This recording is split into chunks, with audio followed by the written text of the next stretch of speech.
Hey YouTube, Shobi here with a review of the Makai Kado Golden Knight Garo. So, he is the main character from the Garo television series and movies and all that fun stuff, franchise, etc., etc.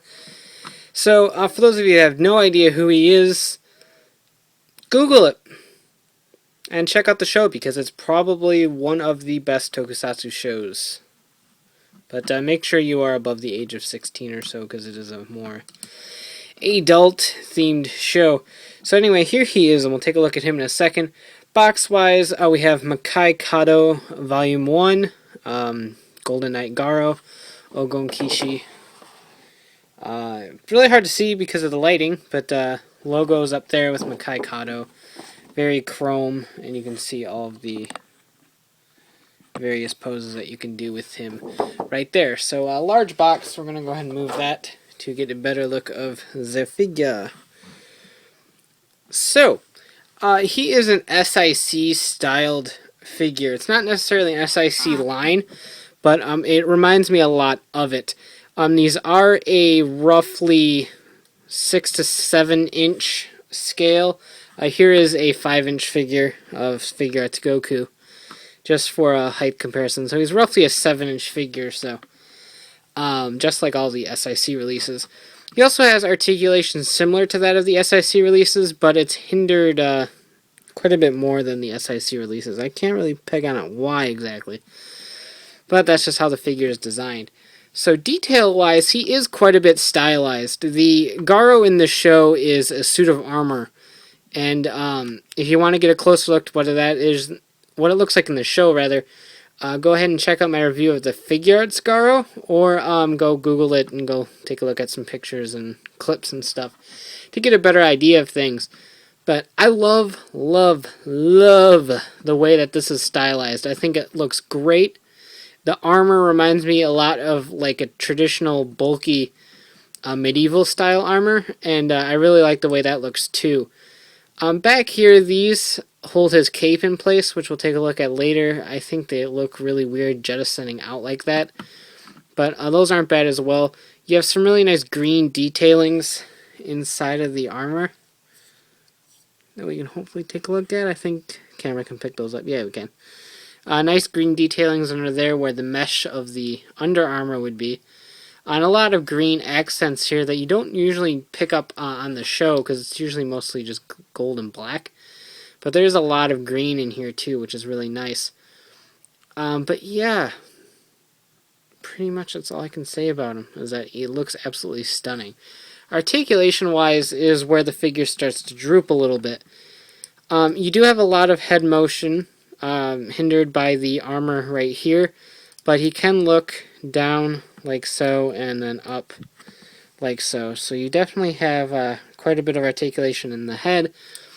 Shoulder gets hindered by this right here, so he can only go about that far in an upward pose. However, the entire shoulder section can rotate. There's a rotation right there at the, wherever the hell that is. The double joint at the tricep, bicep maybe, whatever. A single joint right there, which is a little bit disappointing. At the elbow right there, and then the hands are on a ball joint, which we'll take a look at later. Same thing with that arm. There is obviously an ab crunch right there. However, it's hindered by the giant belt. So really it doesn't get too much more than that wiggliness. The thighs are where it kind of gets killed a little bit. I believe they're just on a ball and socket style. It's just really, really tight. However, because of how bulky this Under Armour section is, and then the big belt, and then this big thigh armor, there's just not really that much movement. This is as far as the leg can go from a standing up straight pose. That's as far as it's going to go that way. That's as far as it's going to go that way. And that's as far back as it's going to go. So as you can see, not much. So the thigh articulation is where this figure pretty much fails. You do have a double joint system right there at the knee, and then a ball jointed foot. There is no toe articulation on these. So articulation is pretty much subpar at best.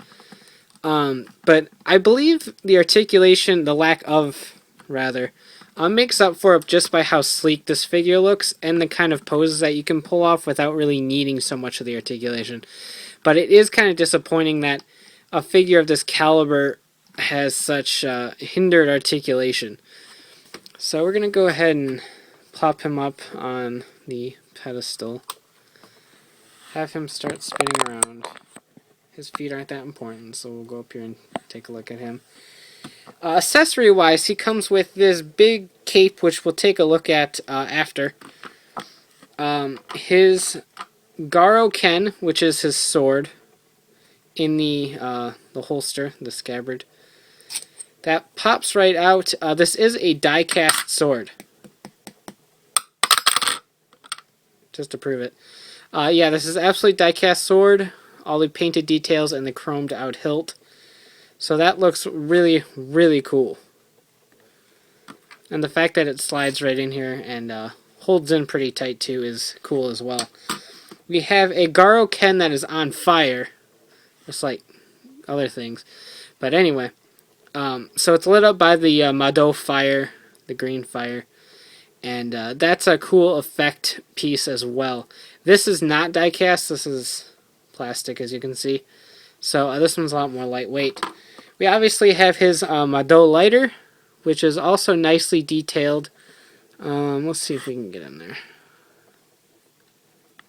Yeah, we can. Very, very nice details there on the Mado lighter. Really, really cool. Then we have some additional hands. We have a punchy hand that does not have Zaruba attached. So the few times where he didn't have Zaruba. That is for his left hand. A right hand to hold the sword. And then left and right hand that are kind of these relaxed-ish hands. But these are made to hold something a bit thicker like the scabbard here. You can hold on to that. Can this one hold on to the Mado lighter?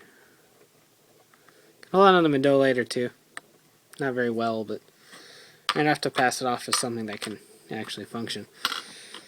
So, let's go ahead and put the cape on just to show off the cape, because capes are cool, kids. So you pop these off, which terrifies me a bit. The best way to get them off is to wiggle, and that horrifies me because I'm afraid these pegs are going to break. Especially this one in the middle, which is quite a bit difficult to get off, particularly when you have the cape piece in. When you don't have the cape pieces in, they're pretty easy to get off. So line up the holes in the pegs, just like so. Then put the pieces back in.